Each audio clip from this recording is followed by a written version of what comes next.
यहाँ तक कि स्वामी विवेकानंद जी ने जो राइटिंग्स लिखी हैं, उनकी राइटिंग्स में वॉल्यूम 7 में उन्होंने कहा है कि अनेकों बौद्ध मंदिरों को कब जाके उनको कन्वर्ट किया गया है हिंदू मंदिरों में। कोई प्रतिमा, कोई मंदिर, कोई अवशेष आप देख लीजिए रिकॉर्ड उठा के, हाँ जी। उस धर्म से संबंधित नहीं मिलेगा। 14 अप्रैल को नोएडा स्थित दलित प्रेरणा स्थल, जिसका निर्माण मायावती जी की सरकार के दौरान उनके नेतृत्व में हुआ था, वहाँ से न्याय यात्रा, शांति यात्रा शुरू होगी, मायावती महावीर की मुक्ति की यात्रा। कम से कम वो सीढ़ी क्रॉसी जो मेरी चिंता थी कि बुजुर्ग दिखते हैं, महिलाएं नहीं दिखती, यूथ नहीं दिखता, तो अब यूथ जागरूक हो रहा है। इसमें ये सोशल मीडिया का कमाल है। निश्चित तौर पर हम लोग जीत की तरफ बढ़ रहे हैं। दर्शकों, आपका स्वागत है आवाज़ इंडिया टीवी में। हम आवाज़ इंडिया के माध्यम से देश और दुनिया के उन तमाम बिंदुओं को छूते हैं जो आपके रोज़मर्रा के जीवन में अफेक्ट करते हैं। आज उसी फहरिस्त में हमारे साथ एक जानी मानी शख्सियत है, राजेंद्र पाल गौतम सर। सर देश भर में घूमकर और विदेशों में भी घूमकर पब्लिक के जुड़े उन तमाम बिंदुओं को छूते हैं और उसका एक विश्लेषण भी करते हैं भाषण के माध्यम से या इंटरव्यू के माध्यम से, और एक राजनेता भी है। सर आपका स्वागत है आवाज़। जी शुक्रिया, जय भीम। सर, हम देखते हैं कि आए दिन नए मुद्दे देश को अलग अलग तरीके से झंझोड़ देते हैं। हम देखते हैं महाबोधि का ये जो आंदोलन है, ये काफ़ी दशकों से इस आंदोलन का अलग अलग लोग, अलग अलग वक्त, अलग अलग तरीके से इसका विरोध हुआ। इसके बॉडी का अभी जो एक्ट है उसका विरोध हो रहा है, बीटी एक्ट का विरोध हो रहा है, पर इसका निवारण क्यों नहीं निकलता हमेशा? हम देखते हैं रोज लोग सड़कों पे उतर आते हैं हज़ारों की तादाद में, चाहे मुंबई हो, पूना हो, नागपुर हो, बड़े बड़े शहरों में इस आंदोलन के माध्यम से इसका विरोध हुआ, पर इसका निवारण क्यों नहीं निकलता? क्या लगता है सर आपको? एक्चुअली कारण ये है कि जो सम्राट अशोक जी ने तथागत बुद्ध के धम्म को अपना राजपाट लगाकर अपने बेटे बेटी को विदेशों में भेजकर जो बौद्ध धम्म का प्रचार प्रसार पूरे दुनिया में किया, जो शांति और मानवता का संदेश, जो समता, स्वतंत्रता, बंधुता, न्याय, प्रज्ञाशील करुणा और मैत्री का संदेश तथागत बुद्ध का था, वो उन्होंने दुनिया के दूसरे देशों में पहुंचाया। और एक समय आया सम्राट अशोक जी के टाइम पर, म्यांमार से लेकर काबुल कंधार तक पूरा भारत बौद्धमय बन गया था। लेकिन उसके बाद मौर्य वंश के अंतिम सम्राट राजा बृहद्रथ की जिस तरीके से हत्या की गई, और उसके बाद 84,000 जो बौद्ध मठ थे, शिलालेख थे या बौद्ध भिक्षु हुआ करते थे, उनका कत्लेआम किया गया, बौद्ध साहित्य जलाया गया और उस बौद्ध विरासत को कुचलने का प्रयास किया। तो जिन ताकतों ने उसको कुचला, वो ताकतें आज देश के तमाम संसाधनों पे काबिज हैं, देश के सत्ता पे काबिज हैं, देश की कॉन्स्टिट्यूशनल बॉडीज़ पे काबिज हैं, देश की तमाम यूनिवर्सिटीज़ पे काबिज हैं। वो ताकतें नहीं चाहती कि बुद्धिज़्म फिर से पनपे, क्योंकि वो जानते हैं कि उनकी जो सामाजिक व्यवस्था है, जो उनका जिसको वो धर्म अपना बोलते हैं, वो ब्राह्मण धर्म पूरे दुनिया में किसी ने नहीं स्वीकारा, वो भारत में ही सीमित रह गया। लेकिन बुद्ध का धम्म भारत से निकला और पूरी दुनिया में फैल गया। तो वो ताकतें चूंकि सत्ता में आज केंद्रित हैं और सब चीज़ उनके कंट्रोल में है, तो पूरा मीडिया उनके कंट्रोल में है, सुप्रीम कोर्ट, हाई कोर्ट उनके कंट्रोल में है, तमाम संस्थाएं उनके कंट्रोल में हैं, तो वो चाहते नहीं है। अन्यथा जो महाबोधि महाविहार है, जहाँ तथागत बुद्ध को ज्ञान की प्राप्ति हुई थी और जिसका निर्माण सम्राट अशोक जी ने करवाया था, उस जगह बीटी एक्ट 1949 के तहत, षड्यंत्र के तहत, चूँकि उस वक्त जो बनाने वाले लोग थे बीटी एक्ट को, उसमें बौद्धों का रिप्रेजेंटेशन नहीं था। क्योंकि डॉक्टर बाबा साहेब अम्बेडकर जी ने भी बुद्ध का धम्म जो ग्रहण किया 14 अक्टूबर 1956 को किया, उससे पहले वो संविधान लिख रहे थे। लेकिन ये वाला जो पार्ट था, जब वो लिखा गया तो उसमें लिखने वाले लोग वो थे जिन्होंने अपने आप को उसमें अपना कंट्रोल रखा, और उसमें 9 सदस्य की जो कमेटी का गठन हुआ, उसमें एक चेयरमैन वहाँ के डीएम होंगे और 8 सदस्य होंगे, जिसमें 4 बौद्ध भिक्षु, 4 हिंदू होंगे या कह लीजिए ब्राह्मण होंगे। तो उस व्यवस्था के तहत पूरा उस पर कब्जा है, पूरे दुनिया से बौद्ध लोग भारत में आते हैं और हज़ारों करोड़ का फंड उसके अकाउंट में है।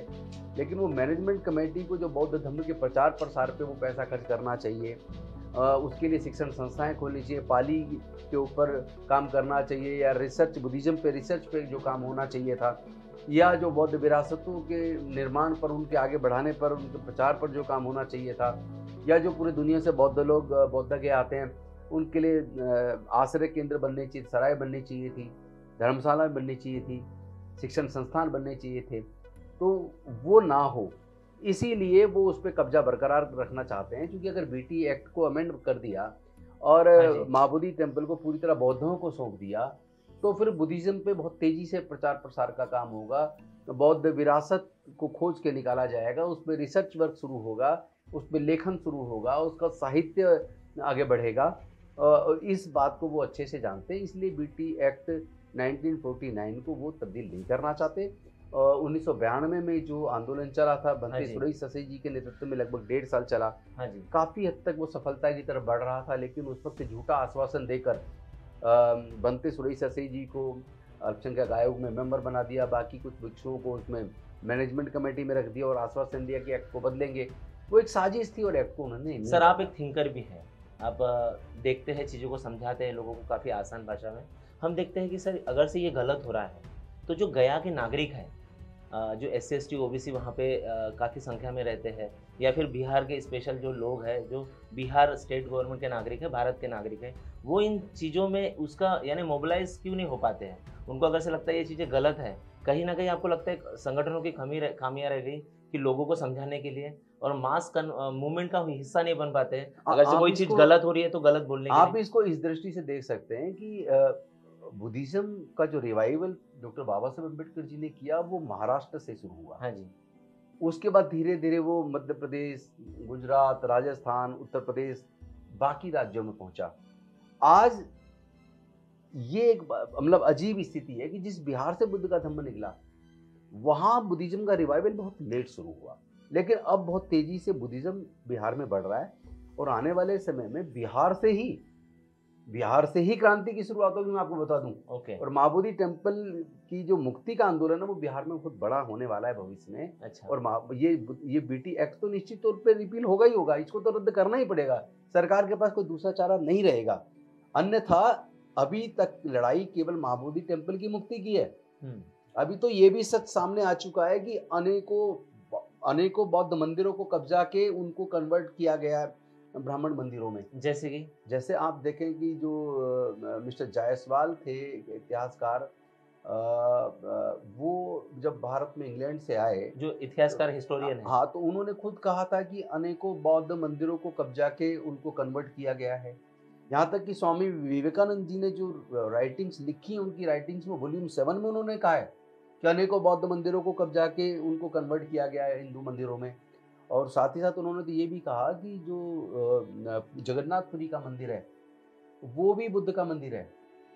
और इतिहास अब खुद अपने आप ज़मीन सीना फाड़ के बता रहा है, क्योंकि जब अयोध्या के अंदर खुदाई हुई, तो वहाँ भी अवशेष जितने निकले सारे बुद्ध के निकले। और वो तो साकेत नगरी थी बुद्ध की, और वो पूरा बौद्धों का केंद्र था, एक बुद्धिस्ट सर्किट का ही हिस्सा था। साथ ही साथ आप देखेंगे सोमनाथ मंदिर में देश के प्रधानमंत्री मोदी जी जो उस वक्त मुख्यमंत्री थे, तो वहाँ भी सोमनाथ मंदिर के नीचे खुदाई का काम आर्कियोलॉजिकल सर्वे ऑफ इंडिया ने शुरू किया था। उसमें भी वो बुद्ध की गुफाएं और बौद्ध मंदिर निकल आया, तो उसको तुरंत रोक दिया गया। और अनेकों ऐसे मंदिर हैं, जैसे आप देखेंगे झारखंड के अंदर महाकाल का मंदिर है, तो वो भी बुद्ध का मंदिर है। वो आज भी उस मूर्तियों को आप देखोगे तो बुद्ध की हैं। सर ये भावना में आप बोल रहे हैं तिरुपति कि कुछ बालाजी का सबूत भी मंदिर है? है। इनके सबूत हैं? नहीं, इनके सबूत हैं। अभी तो बहुत सारे ऐसे हैं जिसको जो श्रृंगार करके उसको दूसरा रूप दिया गया है। एक बहुत बड़ा एग्जाम्पल है, जब महाबोधि टेम्पल आप जाएंगे तो जो मुख्य मंदिर के बगल में एक छोटा मंदिर है, जिसके अंदर ओके। पंचवर्गीय भिक्षुओं की फोटो है, स्टैचू है। ओके। साथ में बुद्ध की स्टैचू है, महामाया की स्टैचू है। तो उसको वहाँ वो ब्राह्मण कहते हैं कि जी ये तो पांडवों का मंदिर है, ये 5 पांडव हैं, और ये वो कोई वो बताते हैं, उनकी माँ बताते हैं। हुँ। लेकिन हमें वहाँ उनका वस्त्र हटा के दिखाया गया, वो सारे बौद्ध भिक्षु थे और तथागत बुद्ध थे, जो पंचवर्गीय भिक्षु, जिनको तथागत बुद्ध ने बोधि प्राप्त होने के बाद सारनाथ में जाके दीक्षा दी थी, उनको ज्ञान दिया था। तो वो है। उसी तरह अनेकों ऐसे मंदिर के अवशेष हैं कि उन मूर्तियों को देखने से पता लगता है बुद्ध की मूर्तियां हैं। हाँ जी। और दूसरी बात, सबको पता है कि भारत में जो लोग आज काबिज हैं, जो पूरे देश का ठेकेदार समझते हैं धर्म का अपने आप को, उनके धर्म में तो मूर्ति बनाने का प्रोविजन ही नहीं था। मूर्ति बनाने का प्रोविजन ही बुद्धिज्म से शुरू हुआ है। और 500 साल से पहले की कोई आपको प्रतिमा, कोई मंदिर, कोई अवशेष आप देख लीजिए रिकॉर्ड उठा के, हाँ जी। उस धर्म से संबंधित नहीं मिलेगा। सर एक रथ यात्रा का भी जिक्र हो रहा है, लोग अलग अलग तरीके से यात्रा कर रहे हैं, रैली कर रहे हैं, एक रथ यात्रा का एक इनिशिएटिव भी हो रहा है, क्या हाँ, बोलेंगे हम इस लोगों ने बात की थी, बनते करुणाशील राहुल जी से बात हुई थी, बीपी अशोक जो आईपीएस रहे हैं उनसे बात पे? हुई लखनऊ थी, से। बनते विनाचार्य आए थे घर पे और उनके साथ विस्तृत चर्चा हुई, और भी बहुत भिक्षु उनके साथ थे। और फिर ये तय हुआ कि 14 अप्रैल को नोएडा स्थित दलित प्रेरणा स्थल, जिसका निर्माण मायावती जी की सरकार के दौरान उनके नेतृत्व में हुआ था, वहाँ से न्याय यात्रा, शांति यात्रा शुरू होगी, मायावती महावीर की मुक्ति की यात्रा। और वो 14 अप्रैल के दिन वहाँ से शुरू हुई है, जो 11 मई को बुद्ध पूर्णिमा से एक दिन पूर्व बोध गया पहुँचेगी। और निश्चित तौर पर कारवां बढ़ रहा है। और मैं एक बात ज़रूर आपके चैनल के माध्यम से शेयर करना चाहता हूँ। मेरी अक्सर ही चिंता रहती थी कि रिटायर्ड लोगों की फौज बढ़ रही है, तमाम सभाओं में, संगोष्ठियों में बुजुर्ग नज़र आते हैं, यूथ नज़र नहीं आता, महिलाएं नज़र नहीं आती। लेकिन मैं आज आपके सामने बड़े खुशी के साथ शेयर कर रहा हूँ, इस बार के 14 अप्रैल पे संसद भवन पे मैं पहले गया तो वहाँ भी यूथ की संख्या और महिलाओं की संख्या बहुत बड़ी भारी मात्रा में थी। उसके बाद में 26 अलीपुर रोड, जो बाबा साहेब का स्मारक है, जहाँ उन्होंने अंतिम सांस ली, उस महापरिनिर्वाण स्थल पर गया, वहाँ पे बहुत भीड़ थी, सुबह से रात तक लगातार भीड़ थी। और यूथ बड़ी मात्रा में परिवार के साथ, महिलाएं भी बढ़ चढ़कर उसमें जिस तरह हिस्सा ले रही थी। फिर मैं दलित प्रेरणा स्थल गया नोएडा, वहाँ लाखों की मात्रा में यूथ, एकदम 15 साल से लेके और 30 साल तक का यूथ वहाँ बहुत बड़ी भारी मात्रा में था, लड़के लड़कियाँ परिवार सहित लोग आए हुए थे। और फिर रात को डॉक्टर अम्बेडकर भवन, रानी झांसी रोड को भाग गया, जो डॉक्टर बाबा साहेब अम्बेडकर ने अपने अकाउंट से चेक काट के खरीदा था, वहाँ गया तो वहाँ भी बहुत बड़ी मात्रा में यूथ था और महिलाएं बहुत भारी मात्रा में थी। तो मैं आशावान हूँ कि अब कम से कम वो सीढ़ी क्रॉस हुई जो मेरी चिंता थी कि बुजुर्ग दिखते हैं, महिलाएं नहीं दिखती, यूथ नहीं दिखता। तो अब यूथ जागरूक हो रहा है और इसमें ये सोशल मीडिया का कमाल है। निश्चित तौर पर हम लोग जीत की तरफ बढ़ रहे हैं। सर, आप एक केवल बुद्ध के नहीं लॉ लगे के हैं। विद्यार्थी भी है और एक प्रैक्टिशनर लॉयर भी है आप। क्या लगता है अनागरिक धम्मपाल का जो केस है, जी, जो उनका वर्क है, क्या ये आधार बन सकता है कोर्ट में, अगर से आप इसको इसकी कोर्ट के एंगल से हम इसको देखना नहीं, की जो कोशिश करें? अनागरिक धम्मपाल जी का तो हम सब लोग इसलिए नमन भी करते हैं क्योंकि वो 1892 में आके, 91-92 में आके उन्होंने देखा कि वहाँ बुद्ध का जो महाबोधि महाविहार पे दूसरे धर्म के लोग अपना कर्मकांड कर रहे हैं। उन्होंने उसका विरोध किया और वहाँ उनके ऊपर हमला हुआ और उसमें फिर वो मुकदमा दर्ज हुआ। उन्होंने केस कलेक्टर के यहाँ से जीता भी था केस। कलकत्ता हाई कोर्ट का डिसीजन भी है। जी, तो वो ओवरऑल जब आप देखेंगे तो पाएंगे कि ज़्यादातर पुराने बौद्ध मंदिरों पे कब्जे हुए हैं हाँ जी। और उनको श्रृंगार करके, उनको कपड़े पहना के उनको कन्वर्ट किया गया है। लेकिन देखने से, मूर्ति को देखने से लगता है, ऐसी अनेकों मूर्ति जब आप कंपैरिजन करके देखेंगे तो वो मूर्ति बुद्ध की मूर्ति है, उन्होंने उनको दूसरा स्वरूप दिया हुआ है।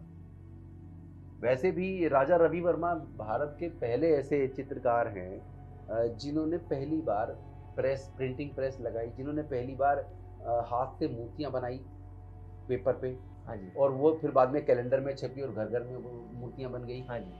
उससे पहले तो भारत में तो मूर्ति का उस जो व्यवस्था, हिंदू व्यवस्था, ब्राह्मणिकल व्यवस्था है, उसमें तो ये मूर्ति का कंसेप्ट ही नहीं। काफी चित्रकारिता जो है भगवानों की अभी भी वो सारी, रवि वर्मा जी वो की, सारी लक्ष्मी की रहे या राजा रवि वर्मा जी की है, रवि वर्मा जी की के हाथ की बनाई हुई है। हाँ जी। वही आज की डेट में सब जगह मंदिरों में जो दिखती हैं तस्वीरें या जो घरों में पोस्टर्स में दिखती हैं, वो सारी रवि वर्मा की जो चित्रकला है वही है। सर, मैं आपको एक थोड़ा सा ध्यान हम दूसरे विषय पे लेके चलते हैं। हम देखते हैं सर कि जो एक इकोसिस्टम बना है मूवी का, चाहे वो बॉलीवुड में आए दिन कश्मीरी फाइल्स हो या फिर हम इंदिरा जैसे इमरजेंसी जैसे मूवी हम देखते हैं, जिसमें पर्टिकुलर लोगों को टारगेट किया जाता है, पर्टिकुलर एक जो इकोसिस्टम बना है और जो एक रूलिंग क्लास है उनका जो आइडियोलॉजी को थोपा जाता है।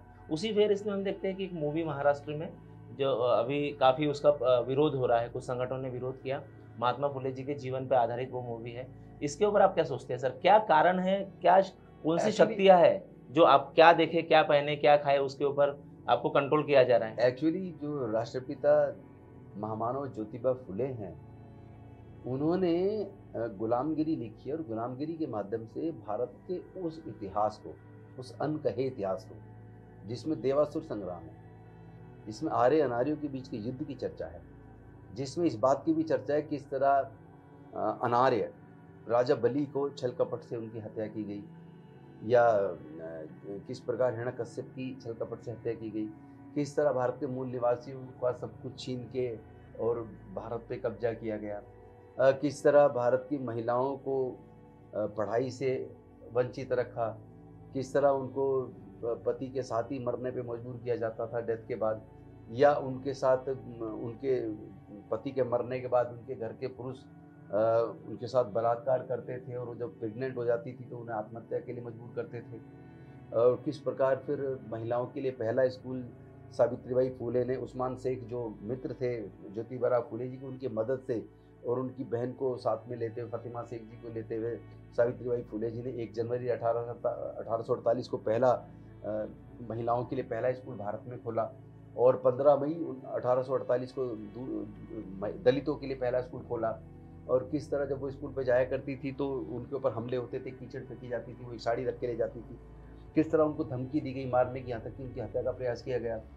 और उस सारी व्यवस्था के खिलाफ क्यों ज्योतिबा फूले लड़े, क्यों उस वक्त जब आज़ादी का आंदोलन चल रहा था तो वो ये दूसरी आज़ादी जो हज़ारों साल की गुलामी की आज़ादी का आंदोलन एक तरीके से ज्योतिबा फूले लड़ रहे थे, जिसको बाद में डॉक्टर बाबा साहेब अम्बेडकर जी ने सफलतापूर्वक विजय हासिल की। तो ये जो इतिहास है भारत का, जिसमें 2 व्यवस्थाओं के बीच में युद्ध है, एक व्यवस्था जो असमानता पर आधारित है, विषमता पर आधारित है, अन्याय पर आधारित है, शोषण पर आधारित है, और दूसरी व्यवस्था जो न्याय पर आधारित है, समता, स्वतंत्रता, बंधुता और न्याय पर आधारित है। उन दोनों के बीच का संघर्ष कहीं सामने ना आ जाए, और भारत का वो छुपा हुआ इतिहास जिसको हमेशा छुपाया गया, जैसा आपने कहा कि कश्मीर फाइल बनाई, केरल फाइल बनाई, ये फाइल्स बनाई जाती हैं टारगेटेड, एक ग्रुप को टारगेट करने के लिए। लेकिन इतना नरसंहार दलितों का हुआ, आदिवासियों का, उस पर तो आज तक कोई फिल्म नहीं बनी, चूँकि पूरे फिल्म उद्योग पे उनका कब्जा है, पूरे मीडिया पे उनका कब्जा है, पूरे संवैधानिक संस्थाओं पे उनका कब्जा है। क्या उपाय देखते हैं सर आप? चाहे अगर से मीडिया पे किसी शक्ति का कब्जा मैं बहुत ही है, या आशावान फिर हूँ, बॉलीवुड पे कब्जा है, मैं बहुत आपके कल्चर पे कब्जा है, तो क्या उपाय देखते हैं, क्या रेमेडीज देखते हैं सर? मैं इसके उपाय के रूप में देखता हूँ कि जो आज जो सोशल मीडिया है उसने काफ़ी हद तक इस main stream media, electronic media, print media को कंट्रोल कर दिया है। आज ज़्यादातर जो सूचना लोगों तक पहुँच पा रही है वो सोशल मीडिया के माध्यम से पहुँच पा रही है, और तमाम तरह के लोग नुक्कड़ नाटक करके या दूसरे तरह के सीरियल बना के कम बजट पे अपने लोग भी चीज़ों को धीरे धीरे इतिहास को ला के सामने रख रहे हैं। तो मैं आशावान हूँ कि बहुत जल्द पूरा इतिहास सामने आएगा, और सबको सच का सामना करना ही होगा। मनवादी ताकतें हारेंगी, और विषमतावादी ताकतें, अन्याय पर आधारित ताकतें निश्चित तौर पर उनकी हार होने वाली है, और समतावादी न्याय पर आधारित जो व्यवस्था है उसकी जीत होने वाली है। सिर्फ कुछ समय की दूरी और बची है, काफ़ी दूरी तय हो चुकी है, और वो दूरी में एक लंबा संघर्ष है जो ज्योतिबा फूले जी से संघर्ष शुरू होता है, साहू जी महाराज होते हुए डॉक्टर बाबा साहेब अम्बेडकर जी उसको एक सफलता की सीढ़ी तक ले जाते हैं, फिर के क्रांति के खिलाफ प्रतिक्रांति होती है, और अब फिर जिनका शोषण हुआ वो लोग अपने इतिहास को खोज के निकाल रहे हैं, और निश्चित तौर पर फिर से अपनी सांस्कृतिक विरासत के इतिहास को, बुद्धिज्म के इतिहास को, भारत के तमाम मूल निवासी जो आज की भाषा में, संवैधानिक भाषा में अगर कहें SC ST OBC, यहाँ तक कि माइनॉरिटी, क्योंकि माइनॉरिटी में भी जो 80% लोग हैं वो कन्वर्टेड हैं जो SC ST OBC में से, तो वो सब लोग जान पा रहे हैं कि उनकी सांस्कृतिक विरासत बुद्धिज्म है, और बुद्धिज्म के अंदर जो है कंपैशन है, बुद्धिज्म के अंदर जो समता, स्वतंत्रता और बंधुता है, न्याय है, बुद्धिज्म के अंदर सबके लिए प्रेम है, करुणा है, वो एक ऐसा भाव है जिसको अल्टीमेटली आगे बढ़ना ही है, उसको कोई डिफीट नहीं कर सकता। और भारत ही नहीं, पूरे दुनिया के अंदर वही बुद्ध का जो ज्ञान है, बुद्ध का जो विचार है, बुद्ध के जो सिद्धांत है, उसको पूरी दुनिया स्वीकार कर रही है। हमारे देश के प्रधानमंत्री भी जब बाहर जाते हैं तो वहाँ अपने आप को जो प्रेषित करते हैं वो यही कह के करते हैं, मैं बुद्ध के देश से आया हूँ, हमने दुनिया को युद्ध नहीं बुद्ध दिया। इसका मतलब बुद्ध को मिटाना संभव नहीं है। डॉक्टर बाबा साहेब अम्बेडकर की प्रतिमाओं पे हमले होते हैं, प्रतिमा तोड़ी जाती हैं। आप प्रतिमा तोड़ सकते हैं, लेकिन उनकी विचारधारा को नहीं तोड़ सकते, उनकी विचारधारा को खत्म नहीं कर सकते। ये कड़वा सच है। सर काफ़ी आशावान है, और साथ ही साथ सर एक अपने उपाय और योजना के साथ आपसे रूबरू हो रहे थे, और बता रहे थे कि निराशा से दूर जाकर आप एक पॉजिटिव वे से अपना अपना रोल डिफाइन कर लीजिए, जो आपका रोल है वो आप उसका टास्क लीजिए, और अपने अपने क्षेत्र में आप काम कीजिए, आप जुड़े रहिए आवाज़ इंडिया से। सर आपने अपना कीमती वक्त हमें दिया, आपका धन्यवाद। शुक्रिया।